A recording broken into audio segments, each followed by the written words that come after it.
যেন খুব রেগে আমায় বকতে আসছে গো বাগমামা। তুমি লুকিয়ে পড়ো গো শিগগিরি।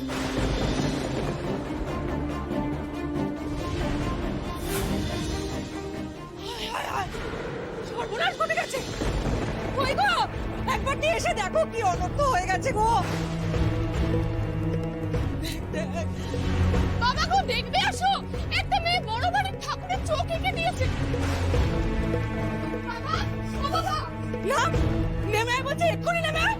তুই ঠাকুর ছুঁয়েছিস কেন? কে সাহস দিয়েছে? তুই ঠাকুরের চোখে গেছিস? নেমে আয় বলছি।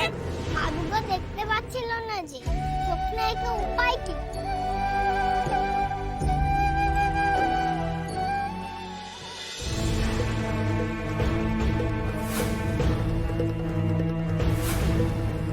হাই গোপাল, এ কি সর্বনাশ করেছিস?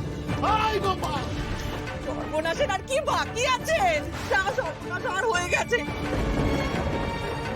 বাড়ির বাবুকে কি কৈফিয়ত দেবে ভেবেছো? আরে এটা আমাদের নবীন বাবু বাড়ি ব্যর্থ পাইনি, কিন্তু ওনাদের ঠাকুরের তো মরা চক্ষুদান হয় না। আরে ওদের বাড়ি ঠাকুরের সপ্তমীতে চক্ষুদান হয়। নবপত্রিকা বাড়িতে আসবে, তারপরে নবীন বাবু নিজে হাতে ঠাকুরের চক্ষুদান করে। অমাবস্যা কালকে রাতে লেগেছে, আমি সব ঠাকুরের চোখ এঁকেছি, শুধু এই ঠাকুরের চোখ আঁকিনি।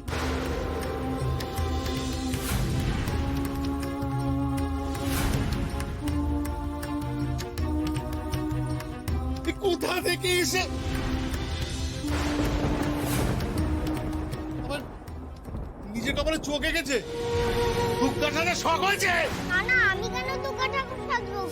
আমি তো মায়ের চোখ এঁকেছি গো, আমার চোখ তো আঁকেনি। একদম মিথ্যা কথা বলবি না।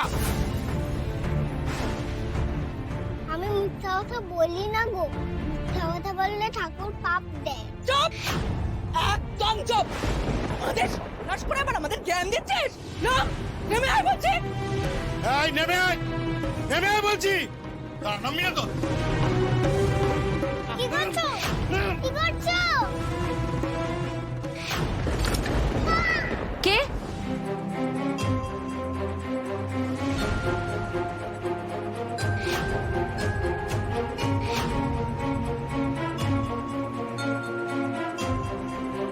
ও মা গো, কাণ্ড দেখো। লক্ষ্মী ছড়া বউ আমার সব নষ্ট করে কুল পায় না বলে। এই চাটা কি তোমার বাপের বাড়ি থেকে এসছে নাকি? মাছ চুরি করছো, মাছ চুরি করছো, তাতেও তোমার শান্তি নেই, এখন চা ছড়াচ্ছ বলে। এই কি গো, কি ওই ভিড় করে বলছিলে? কি বলছিলে? কে আমার কাছে মা বলে ডাকলো শুনি? কে? কে আবার ডাকবে মা মা বলে?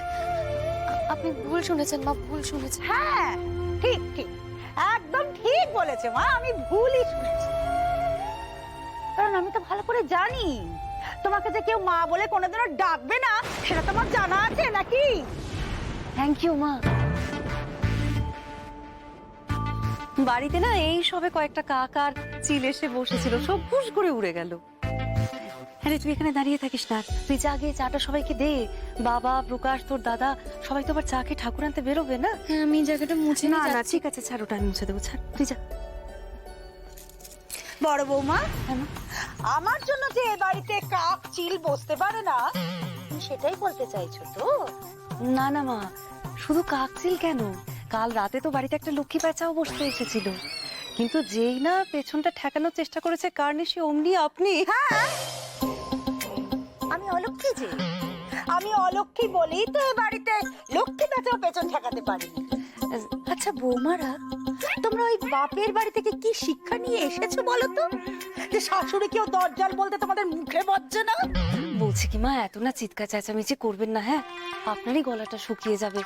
আর দেখুন কি কপাল, আজকে যে আবার আপনার জন্য চাও নেই। জানি কেন? ওই যে আপনার ভাগে চাটাই তো নষ্ট হয়ে গেল। শুনুন না একটু। খুব সাহস না, খুব সাহস বেড়েছে তোমার। তারা এই দুটোকেই আমি তারা।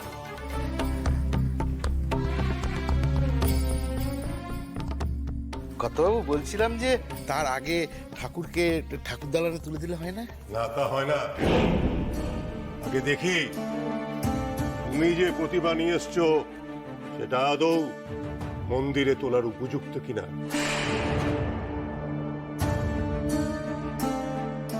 কি ভেবেছিলে আমাকে ঠকানো খুব সহজ, তাই না? তুমি জানো না বাতাসে ভর করে আমার কাছে খবর আসে। একবার দেখি তুমি কি অঘটনটা ঘটিয়েছো। দেখি একবার। সরাও পর্দা, সরাও পর্দা।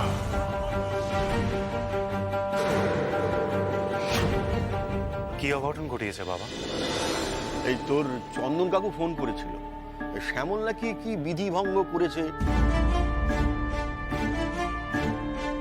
মানে ও কানাঘুষে শুনেছে আর কি। ও শ্যামল কাকা, বাবা কি বলছেন? পর্দা খোলো দেখি।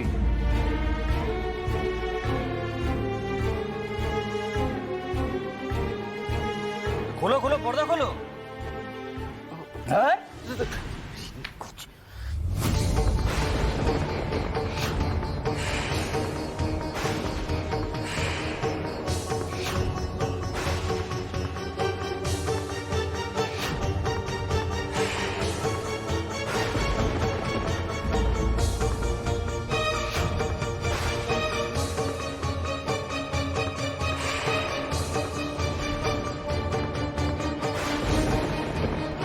আমার কোনো অপরাধ নেই বাবু, আমার কোনো অপরাধ নেই। ভোরবেলায় একটা বাচ্চা মেয়ে এসে মায়ের চোখ এঁকে দিয়েছে। মেয়ে কোন মেয়ে? যে বাচ্চা মেয়েটার কপালে তোমায় জুতো বেটা করবো আজ।